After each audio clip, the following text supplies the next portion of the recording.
Okay, let's get into our spoiler talk now about Wonder Woman. If you haven't figured out what spoiler means, look it up in the dictionary because we're about to talk about everything Wonder Woman. Yes. You fucking idiots. If you made it to this point and you have not seen it, or if you made it to this point because we are so damn entertaining and you just want the whole movie. Do you want one more Wonder Woman facts? Go fuck yourself. That's not happening. God damn or it. Or is it? All right, no, so first fact. All right, so I think we're gonna to lead off the spoiler talk. We're gonna talk about the negatives of the movie, the things that we didn't enjoy. So that's how most people want to hear it. Yeah. Well, what do you fucking hate first? We're switching it up. No one tells us how to format a podcast, and we don't even know how to format a podcast. I'm about to say format? Question mark.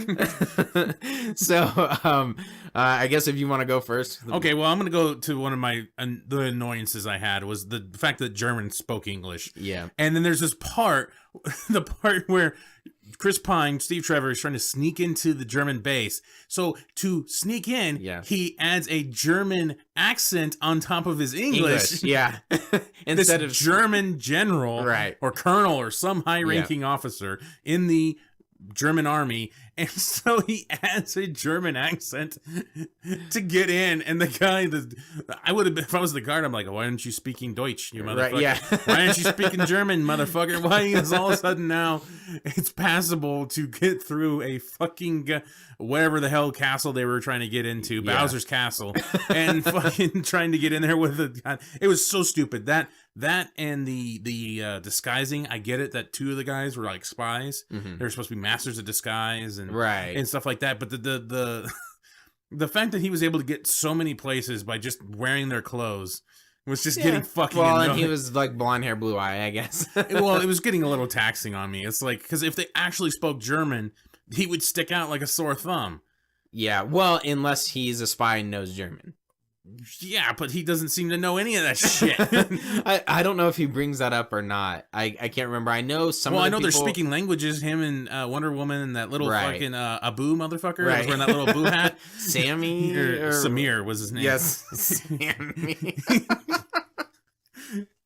Yes. Hey. Sammy. But he was wearing the little Abu hat. Right. And so they're speaking languages back and forth, and he's not getting any of that shit. Like, he's like, oh, all right, you done now? Like, he's not catching that shit. I don't know. Maybe he does know some German, but it was just me. He just stuck out. Because that's how he gets the book, which didn't matter at all, which was a completely useless subplot because Ares just floats the page over to her anyway. So that was just pointless. Right. Well, I get what it does. For him, that's what he thinks is going to help. Because I don't even think he knows like what he's going after. But then when he sees it, he figures this must be important. Then he's looking at it. Because he doesn't even know what it says. He's just is like, okay, this must be important. Or it's in other languages. Yeah, it was in two languages that were mixed together. Yeah, like Ottoman and something else. Yeah. But then you put your feet on. All right. Yeah, exactly. But there was like two other parts that they should have spoke German, and they didn't. There was one where the Ludendorff or whatever is talking to all the other generals. Yes, and yeah, that should have been in German. And then even when he's talking to Dr. Poison, like by themselves, right? They should have been speaking in German as well. Yeah, it was very annoying. Yeah, well, especially because they use subtitles in the movie. For other languages. Right. I could see if they were just trying to completely stay away from subtitles, for a broad audience thing or something. I get it. Woman joke. What? Broad. I didn't even... He tells jokes and he doesn't even know it, ladies and gentlemen. Yes, exactly. That's how talented I am. So yeah, that was interesting. One of the things that I was curious about was what happened to Dr. Poison. Did she escape or scurried away? Yeah, I don't know. It was kind of weird. She has her ceramic face blow off. Yeah, in the middle of the ending fight. Night Spoilers. of the Opera or whatever. Yeah, Phantom of the Opera. Phantom of the Opera. Yeah, Night at the Opera. sounds like a porn with a woman named Opera. Night in the Opera. Yeah. So, but yeah, it blows off her face during the final battle, and then that's kind of it. Maybe she fell in the crack. I don't know. Maybe Wonder Woman doesn't crush her. And that's kind of it. So I guess maybe she could come back. Jeremy Johns, I'm going to go back to his review a couple times. He brought up a really intriguing prediction, I guess, is that if the DCEU was smart, they would use the gas or whatever, the pills that she was giving to the general as Bane's formula that makes him big, makes him strong. And I thought that was kind of a cool concept. I don't know if they would remember that. And that almost sounds like he's giving them too much credit. Yeah, it seems to me. I think it was totally used to make it a red herring to convince you that this guy, this General Voltic, whatever the hell he was, was Ares, and he needed this to keep the power of the mortal form or something like that. I think it was totally used for that. I don't think it'll ever come back again. That was going back to you saying that that this was predictable.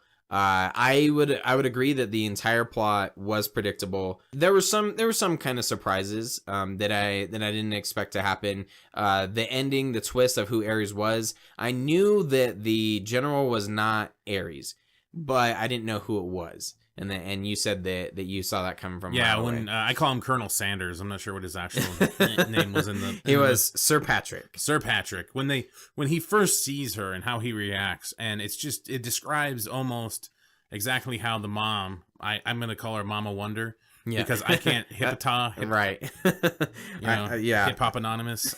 That was the first thing that came to my mind too. Hip hop. Hip Hop Anonymous? Damn you give him all the easy ones.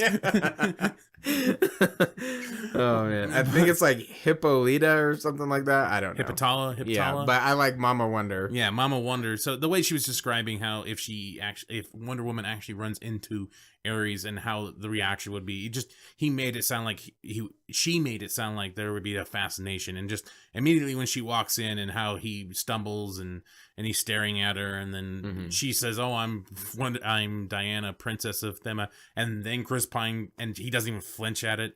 Chris Pine then interrupts her, and then Colonel Sanders doesn't even flinch at it. Right. And I was just like, yeah, all right. It's pretty obvious that the guy that's actually trying to talk peace is, of course, the guy that would be trying to manipulate everybody. I don't know. It just seemed really obvious to me. Oh, that's good foresight on your part, because I didn't see that part. The way that the interaction just gives them money and shit. Yeah, to me, you're right. Yeah, kind of pushes it along a little bit, which I don't know.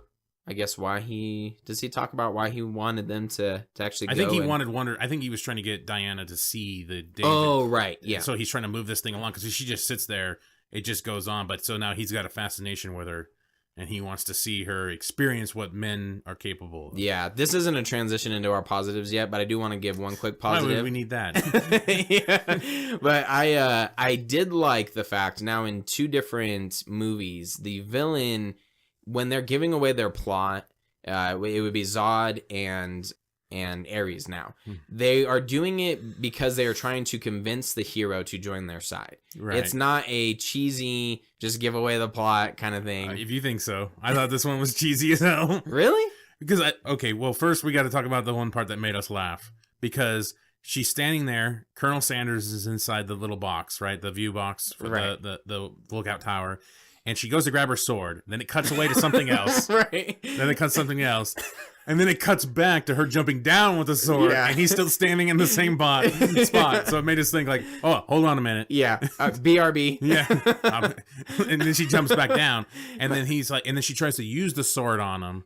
Yeah. And she's like, oh no, the God Killer, which, by the way, fascinating name for a sword. Yeah. The God Killer. And he's like, that's not the God Killer. You're the God Killer. Yeah. And you're the God Killer. And then he just tells her, like, you're born from this. And he just starts giving her all this information and shit about what she really is. Yeah. And it kind of reminded me of the Starship Troopers thing from a long time ago. When they're getting, would you like to know more? And like, fucking, what? Every day, federal scientists are looking for new ways to kill bugs.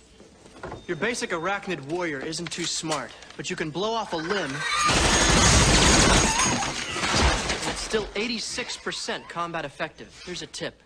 Aim for the nerve stem and put it down for good. Would you like to know more? That's just awesome. Like he's just dumping information on her that she had no idea, that she probably would have been clueless to tap into, or what she knew of anyway. Yeah, but that's how it was done, almost exactly like Man of Steel. He you know is manipulating, I guess, the environment and showing that this is what it could be, but it unfortunately has to be built. Yeah, built I see your point, but I just thought this one was so much more corny. Oh, weird. Okay, I thought the Man of Steel one made cool. sense. Okay, this one was just like, giving this hero all this information to make her stronger than well, if you by look, informing her. yeah, it is sort of, but if you look at it from his perspective, he that's the ultimate like F you to Zeus, because if she was created to be the god killer, and he can convince her, like, look at all these people, you've seen the world and how shitty it is and how evil they are, why would you want to help them? You know, and why would you want to give them an opportunity? And he's trying to convince her. So I thought his motives were pretty solid. I thought him trying to convince her was pretty solid. Okay, and I get it. I get what you're saying. Yeah, and there's even a part where she's kind of pondering it. She's like, "Wow." If he didn't give her so much exposition about her being the daughter of Zeus and stuff like that, I know if I get past that with the part you're talking about, where he's flashing through, showing what men can do and what it could be without men, and the corruption of the world and all that stuff, I get that. That part was good. Yeah. But that first moment when the sword disintegrates and then she's like, the god killer, and she's looking at the handle, and then he's like, that's not the god killer, you're the god killer, or you are, or something like that. You were built, and then he just describes to her all this crap. Yeah, then I can see that. So that little part right there, if that was maybe adjusted, I didn't focus on that too much. It just made me laugh. Yeah, that makes sense. Because it just reminded me of the Starship Troopers thing. Right. Would you like to know more? Yeah. That's awesome. One other funny part I just want to point out in our theater was the part where Steve Trevor, so a grenade or something just went off by Diana, so her ears are ringing, and Steve is telling her a bunch of information, gives him his watch, and she doesn't know what he said. And she's tied up and she's bonded by Ares. She sees Steve flying off in the plane, and she flashes back to literally 5 minutes ago. Yeah, 5-10 minutes ago. Which it made me laugh, but I get what they were trying to do. They were trying to give the moment more punch, right, by her flashing back to that, but it was just funny because it was literally like 5 minutes ago, right? So to flash back like 5 minutes ago was I guess funny. she did flash back to the other time she saw him, and then that was the third part. Yeah, what was that? So it was a little bit of just kind of them together, right? And then so when he's given the watch, you can actually hear what he's saying now. He's like, I'm gonna take this plane. I'm like, Steve, I can do it, or whatever. He's like, no, I gotta do it. And then he says, I love you. And then this woman in the front goes, she gasped, and so now Shane and I look like dickheads, right? Because we're laughing at the woman that just gasped. and then it makes it seem like we're laughing at that part, of him saying I love you, but it was the lady's reaction of like, oh my gosh, not Chris Pine, no, Captain Kirk, take the Enterprise away. So that was funny. There were a couple points. I don't even remember. There was another part where something happened and I kind of like snickered at it, and I wasn't supposed to laugh. I can't even remember. But there was a couple parts where I'm like, I shouldn't have laughed at that. Right. But I know when she jumped down with the sword. Oh yeah, we both laughed. We both were pretty laughing pretty hard at that. Like no one else was, because it was just so funny. Yeah, it was pretty funny how they did that. The movie though is good. I like it. It's paced well. It's done well. It looks good, except for like we were talking about in our non-spoilers. The green screen is a little sketchy sometimes. There's like one part where as a bait or as a whatever that is, a toddler, whatever you call it, whatever size that is, a child. Yeah, she's a younger girl. Yeah, she jumps off a horse, or no, she just jumps off the edge where she was planning to go. I have no fucking clue. Yeah, me either. That looked like a suicide attempt to me. And then her mom or her aunt catches her. Her mom, her mom catches her, but like the falling child on the green screen was horrible. That looked pretty bad. I noticed that. Yeah, that looked bad, and then she catches her, so that was kind of bad. And then, like I talked about in the non-spoiler, the plane, it looked like a plane on a stick with an oversight. You know those General commercials where Shaquille O'Neal is sitting in the car. Oh yeah, it looked like that to right. me. Like it's totally not fitting to what they're trying to CGI around him, right? And it just doesn't look very good. It looks goofy as fuck. When we see it again, you'll notice it. Yeah, there was trying to fly off. There was like twice when when she's fighting that, and it was almost the same. It was like when she's falling or something that the green screen looked kind of weird. Right. But other than that, it didn't take away too much for me. The action overall, though, I think is really good. Yeah. It's done really well. A lot of slow motion, but hey, for the most part, it means you can see the people fighting. Yeah. And I appreciate that more than fucking a bunch of quick cuts and a bunch of fast-paced shit. Yeah, exactly. And so, I hate that. There is some quick cutting in this a little bit. Yeah. In the beginning, it takes some time to get adjusting to it because, man, I'm not kidding. I actually watched John Wick not too long ago, so it's hard to. I can't watch John Wick before a movie like this. Right, yeah, because that's done so well. Because it's done completely different. But, when they're on Themyscira and they're fighting, there is a couple moments where they're jumping around a little bit, and so I was like, So my theory on the slow motion is I wonder if that's how she's seeing things, similar to the way Superman sees things, because she's able to deflect bullets really quickly, and a lot of times it's in a slow motion. So people were saying that it was overused. Didn't bother me. Maybe I could see it being, I could agree with that. There was a lot of it, but to me, like you said, it added, you could see the scene kind of being developed. Yeah. And it almost was like her going into this mode where she's just about to kick ass. And I wonder if that's why she's so quick and she can see things really clearly, is because she that's how she's perceiving it is slower. She's quicker than they are, and she can deflect different bullets and kind of plan out her attacks. There's some awesome action scenes. Yeah. The one where she's it's in the town, and then she jumps, I think, into like an area with a bunch of guys. Yeah, she jumps in a building. And and it's the whole No Man's Land setup. From when she puts when you see it in the trailer, when she goes up that little ladder,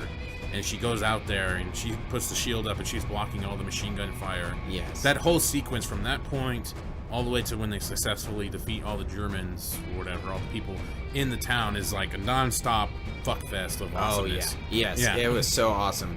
One of the things, I guess we're just going back and forth on positives and negatives, but one of the things I thought was really cool, my wife brought up the fact that before the No Man's Land scene, she felt that, Wonder Woman was being very womanly, I guess. She's letting her emotions kind of get to her, and the other guys are very military, like, no, you have to ignore that. We have an objective, we have a mission, we got to complete the mission. And which I can relate to both sides. I can understand both sides. But what she thought was really cool, my wife, is that in this instance, Wonder Woman says, no, fuck that, I can do something, and that's what I'm gonna do.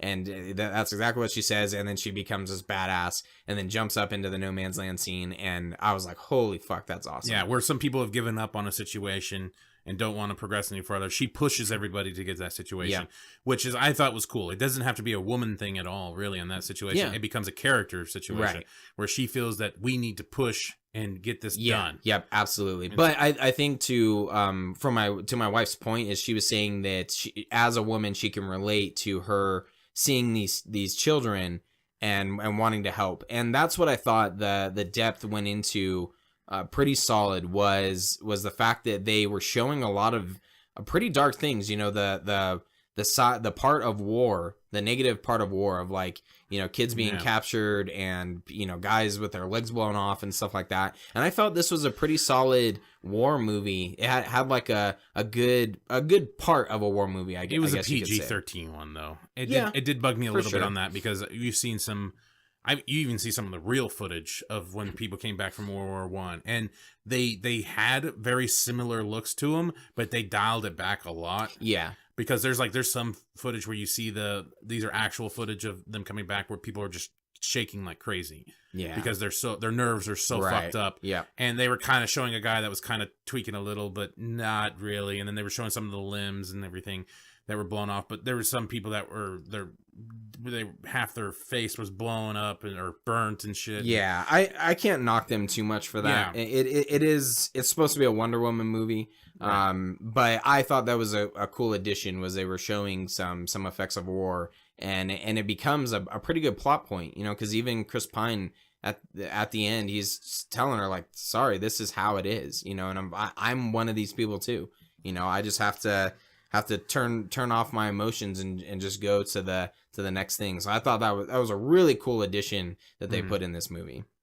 I did like that story element in this, but it kind of felt a tiny bit, not necessarily regurgitated, but it does seem to be a theme of a lot of war movies where there's always some kind of righteous person involved in the situation. And it's like, I mean, like Fury had one where the guy didn't want to kill Germans that surrendered and stuff like that. And there's just always these spoils of war. There's these things that happen with war that are always worse than what we know, than the person being introduced to it. So it was a little bit of a rehashing of stories that we've seen a lot before, but it still worked in this element. Yeah. I think adding it to a Wonder Woman movie was something that I didn't expect. I knew that they were going to be involved in a war, but they went a little bit deeper than what I was expecting, and I really enjoyed that because I liked those elements to movies. This is going to sound sadistic, but I like hating why the villains worked for me is I like when things happen and it makes you hate the villain even more.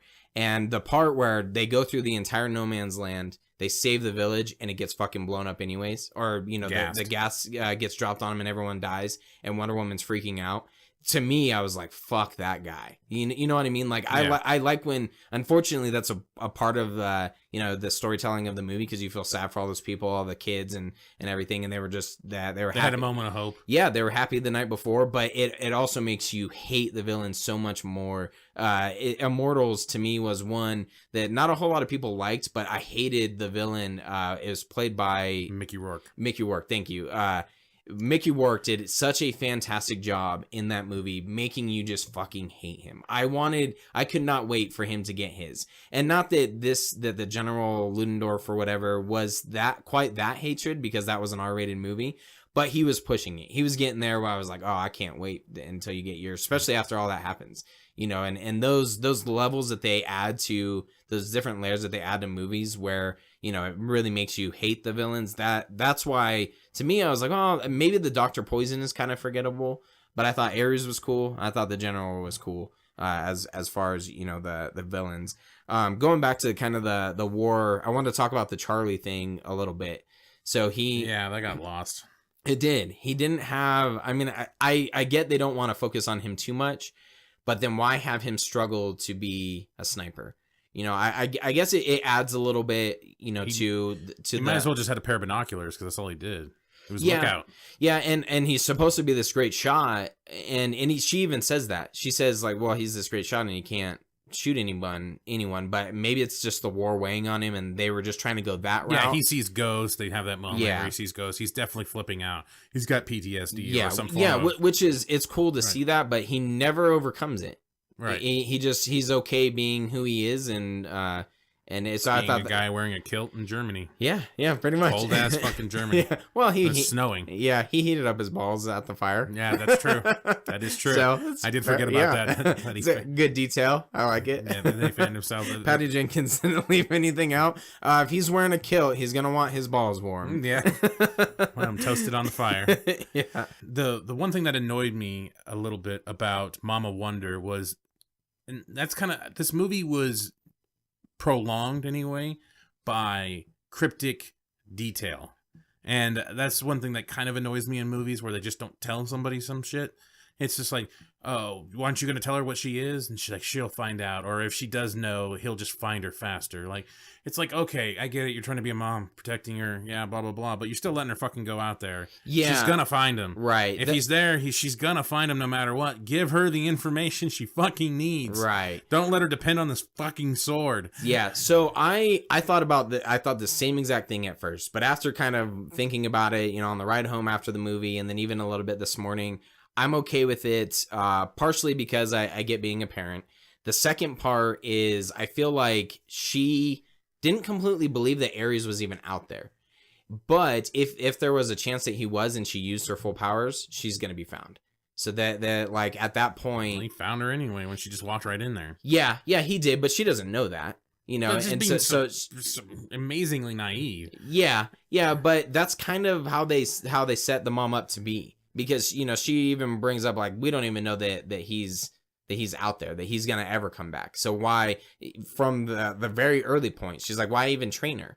And so then at this point she's like, well, if I tell her, she's gonna overuse her powers, and then if he is out there, he's gonna find her. And she doesn't know that he just happens to be in London, exactly where she's going. I guess. So yeah, it worked for me. It did bug me at first, I will give you that. Like, for sure, I was like, man, that just seems like a bonus that it could have been like a dick move. Yeah, like why don't you tell her? Yeah. A twat move, mom. So yeah, I that did bug me at first, but after kind of thinking about it, I'm like, oh, you know what, it works for me. I like that. So one of the things that this was a big negative for me, and we talked about it a little bit once we left the movie. The inconsistent storytelling now of the DCEU. I like I said earlier in our non-spoiler and everything, I like all the movies, but I was hoping, I feel like this movie at the end went a little bit too much of, well, we have to make sure that Wonder Woman is this symbol of hope and that she believes in the world. But in Batman v Superman, she mentions, I gave up on humanity. For 100 years, I gave up on humanity. We have to stand together.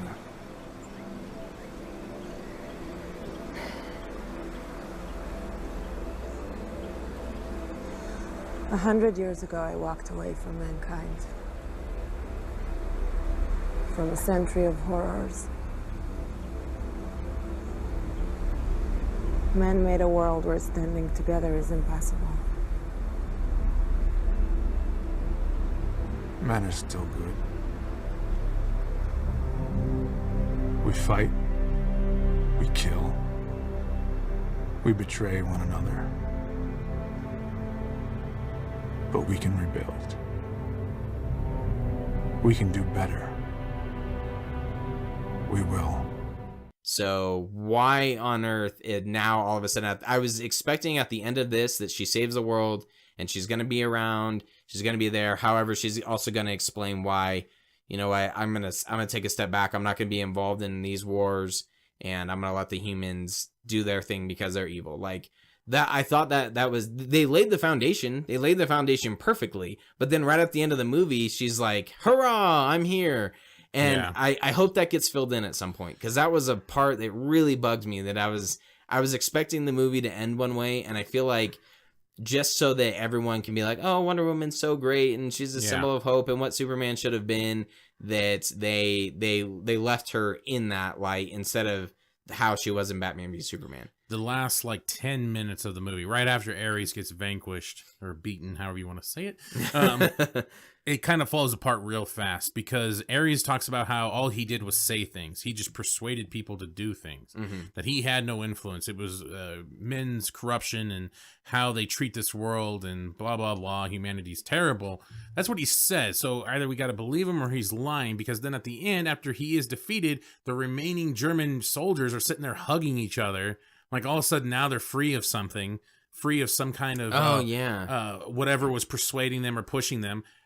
Obviously then he was doing more than just words, so he was either lying or they fucked up on that one. Yeah, I didn't really take it as that. I just thought they were hugging. I thought it was corny, but I thought they were hugging because they didn't die during this massive fight. That's how I kind of looked at it. I figured if at the end, if you're trying to kill people, you keep trying to kill them and shit like that. And I don't know, that kind of bugged me a little bit. And the fact also when Chris Pine first lands on the planet, or not the planet, the island. Of Themyscira, he's wearing German colors, the same as the people that were just killing their women, and yet they don't attack him right away. Was kind of fucking funny to me. Like, just because he, they're not even sure what he is and stuff, and the fact that they just wipe his ass out right away. Well, they try, don't they? Like, right before the other Germans show up or something, they try, and she says, no, he's with me or whatever, something like that. And then but then they didn't know what was coming. Right. And then after all these men dressed just like him kill a bunch of their women, they then immediately just kick the dick off of them. Afterwards, they stand there and they kind of let dialogue happen. Like, they even say, like, you're wearing their colors, why should we believe you? Okay, well, those people, why are you talking to them? Well, because they weren't going to get any information because the one that's a good one point. chick even says that if we kill him, we don't get to know where he's Yeah. from, so they kept one alive. Okay, Yeah. all right, Yeah, so and he just was convenient hiding over near the rock, and then he also killed a couple of the people. So maybe they were confused as to why, like, okay, he's killing his own people in uniform, I guess. Yeah, okay, that makes sense. But it's a simple movie. It has some deeper meaning to it. It definitely relies heavy on the characters, and then there's some action. So it's definitely a character-based movie. And not all the characters got their moments. It was definitely focused on Steve Trevor and Wonder Woman, Gal Gadot. Yeah. And the other guys that were part of this, their little squad of bandits and stereotypes, they didn't quite. Yeah. they didn't. They had some moments. The Indian guy had his moment for a second. Yeah, It's like, I thought it was perfect. I thought they didn't go overboard in any of them. My biggest worry, especially after the Rotten Tomatoes score, was the secretary. I was like, oh man, she's gonna be this like humor driving point. Right. And that section of humor only happens like for a sliver of the movie, and I was like, oh, that's perfect. She does just enough. She has one additional line when she's talking to Ares or whatever, Sir Patrick or whatever his name was, where he says like, do you think he's gonna listen to me or respect my orders? And she says, no, probably not, or something like that. But she didn't. It wasn't too much. And so I thought they did a good job with that. By the way, the phone service in 16 Oh, yeah. to call from Germany all the way to London, Yeah. with that clarity, holy crap! No, he was breaking up at that one point. No, I'm just kidding. Can't hear you. Can't hear He you. does the old school and then hangs up The cell phone. tower went down. Yeah. Yeah. There's some little nitpicky moments in this movie, but I mean, other than that, it's a fairly solid movie, and I enjoyed it. It's still probably, we'll kind of get into our scores now. I think it's probably the third best DCEU movie for me. Okay. I would go with third. Man of Steel 1, BVS Ultimate Cut 2, and then right behind BVS is Wonder Woman. So, and then Suicide Squad's way down in the shit. Yeah. There's some enjoyable parts about Suicide Squad, but it is what it is. It is just kind of like off in the beaten path. I like these three movies as you said. Right. I like what they've done so far. All of them have been fantastic, and yeah, the Ultimate Edition, as we've reiterated several times, that has to be the one that you watch the first time. Except for Nick, that was the one that he watched, and he still hated it. So It's because I he was have no idea. corrupted. Yes, I think so. If you're listening, Nick. So Ares is talking to you, and he ruined the movie for you. Ares / Rotten Tomatoes or critics or whatever. Oh, there we go. We got a meme now. Yeah. Yes. I like it. So I give it a 4.2 out of 5. Okay. And I give it a 3.9 out of 5 marks. So I think my ultimate cut was like 4.0, 4. So it's like right there behind it. I will probably watch BVS Ultimate Cut. If I had to choose between the two, I'd pick BVS Ultimate Cut before I would watch this one. But when it comes out on Blu-ray, I might get it. My digital copy. Patty Jenkins is bragging how there's no deleted scenes. This is exactly what she planned. So I don't know what the fuck I would be buying the Blu-ray for. Way to sell that Blu-ray. Yeah, no kidding. Warner Brothers is like, shit, what are you doing? You're gonna have to add in a bunch of ridiculous content. Probably add in more deleted scenes from Suicide Squad or Batman. Do you want more Joker? Yeah. all of the Joker scenes that Jared Leto just randomly inserted into Wonder Woman. That would be awesome. You want to see all my toys, and it goes back to her with her sword and shield. Oh, man. So maybe that's what they'll do. They'll pad it up a little bit. Yeah, probably. So that kind of concludes our spoiler and non-spoiler talk and facts, and I'm sure you love the facts. Oh, yes. About Wonder Woman. Again, it was a solid movie. Go support the movie. I think it did really well. I think it's found that middle ground that DC movies are probably going to start following now. Hopefully it doesn't get any more levity than this. No. This was pushing it for me. I thought this was, like I mentioned earlier, this was a perfect where it's far enough that I can deal with this, but not too far where it's like you said, it's too much kitties and rainbows kind of thing. Yeah. It made sense for the most part what was going on. Yeah. How she was reacting to things. You know, when she's like walking through the streets of London and stuff, there's a baby crying. She's like, "Oh, baby. Yeah. And she goes walking over. He's like, that one's not made out of clay. Right. You know? Like, he just pulls it Yeah, pulls her away. the humor for me, I was really happy with. It was they had some worked, adult humor for the most part. Yeah, it worked. I'm talking about boning and above average penis right. size. Yeah, exactly. Yep. Which worked. Yeah. And then she says, "What does that do?" or whatever, and he's like, "Oh, the watch." Yeah. Yeah, and then he's yeah, that's right. And I made the joke to you because she's like, you let that little thing tell you what to do, and I'm like, she's still talking about the penis, Right. She's talking about the You watch. did. That was a good innuendo. Yeah. So She never stopped talking about the penis. So that concludes our spoiler talk and non-spoiler talk. Yes, And facts. that's a perfect ending. She was still talking about the penis, and that concludes Our penis talk. Yes. Make sure you like, share, and subscribe to our YouTube page at Comic Movie Marks. We'll update it one of these days. Fuck, man, it's hard. It is. I was trying It's to discouraging. Yeah, I was thinking about adding some videos, and I looked on our channel thing, and it said Thor video blocked due to copyright. I'm like, yeah, fuck you. Yeah, and Warner Brothers is we don't even monetize anything, but Warner Brothers is monetizing anything that we try to Our monetize. 15 seconds or 20 seconds use of Batman versus Superman. Yeah, Trying to promote Every their time. movie for them. yeah, yep, exactly. Ass hats. Yeah, we were one of the people who liked it. Yeah, one. Yeah, 1 and 2. So be sure to check us out on Facebook, Twitter, and Instagram at Comic Movie Marks. We're starting to, our interaction is coming back. I call out everyone out, and now we're getting a little bit more interaction. Not as much as we were before, but Enough. Yeah, we made it over the 1,300 mark as well. So Slowly creeping. yeah, it's pretty Slowly. awesome. We appreciate all the follows. Yeah. Make sure you check us out, our podcast out at Comic Movie Marks on iTunes. Or if you have an Android phone, go to the Google Play Store, type in Podcast Republic. That plays Comic Movie Mark Podcast, and it's the easiest app. Pretty much any podcast app plays Comic Movie Mark Podcast that I'm aware of. Yes, I think so. I hope so. Make sure you review us at iTunes. Yes. And as we pointed out in our intro, there's a complicated mess to do the intro. Yes. To do the See, we can't even get it out. to do the review. So follow those steps and review us. God damn it. We Yes. need to be rated. Yes. As soon as we get rated, we'll give t-shirts out to all 10 listeners. Yeah. All of you. 10. Wow, we made it up that high. Yeah, dude, seriously. Came out of nowhere. Yeah. I was like, holy shit, that guy from Japan. He must have downloaded it a long time. Yeah, but he'll get a t-shirt too. We'll add a little, what is that, yin yang symbol at the end there. Just to give, because Is that Japanese? I have no fucking clue. All right. Diversity at its best. Yes, That's exactly. what we're here for. Yeah. In case I don't see you. Good afternoon, good evening, and good night. Lock eyes from across the room. Down my drink while the rhythms boom. Take your hand and skip.